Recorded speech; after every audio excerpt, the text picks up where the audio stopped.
Hello price Lord my dear friends, எப்படி நல்லா இருக்கீங்களா? கர்த்தராகிய இயேசு கிறிஸ்துவின் நாமத்தில் உங்களுக்கு என் அன்பின் வாழ்த்துக்கள். இன்றைக்கும் கர்த்தர் நம்மோடு சொல்லுகிற வேதவசனம் 2 நாளாகமம் 13ஆம் அதிகாரம் 18ஆம் வசனம். அப்படியே இஸ்ரவேல் புத்திரர் அக்காலத்திலே தாழ்த்தப்பட்டார்கள், யூதா புத்திரரோ தங்கள் பிதாக்களின் தேவனாகிய கர்த்தரை சார்ந்து கொண்டதினால் மேற்கொண்டார்கள். The Israelites were subdued on that occasion, and the people of Judah were victorious because they relied on the Lord, the God of their ancestors. அருமையான தேவனுடைய பிள்ளைகளே, இங்கு கர்த்தரை சார்ந்து கொள்கிறதினால் எதிரியை மேற்கொண்டார்கள்.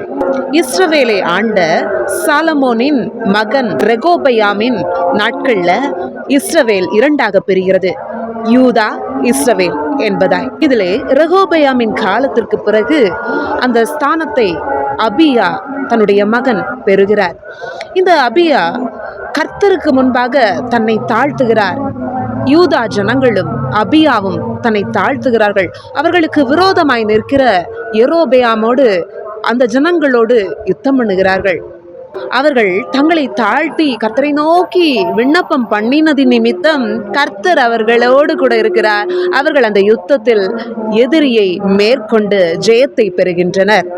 ஆம், அருமையான தேவனுடைய பிள்ளைகளே, இன்றைக்கு நம்முடைய வாழ்க்கையிலும் பொல்லாத பிசாசானவன் பலதரப்பட்ட எதிரான சூழ்நிலைகளை கொண்டு போட்டு நம்மை வேதனையில் ஆழ்த்த துடிக்கிறான். நாம் கர்த்தரை சார்ந்து கொள்ளும்போது, அவருடைய செட்டுகளின் நிழலிலே நாம் அடைக்கலம் புகும்போது, எதிரியின் சூழ்ச்சிகள் ஒன்றும் நம்மை மேற்கொள்ள முடியாது. நாம் அதை மேற்கொள்ளுவோம், ஜெயாளிகளாவோம்.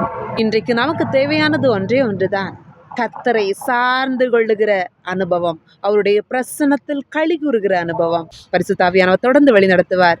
ஏசப்பா நமக்காக எல்லாவற்றையும் செய்து முடித்து விட்டார். நாம் ஜெய வீரர்கள். கர்த்தர் இந்த வார்த்தைகள் மூலமாய் நம்மை ஆசீர்வதிப்பாராக.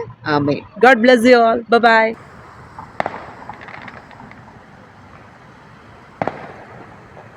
Thank you.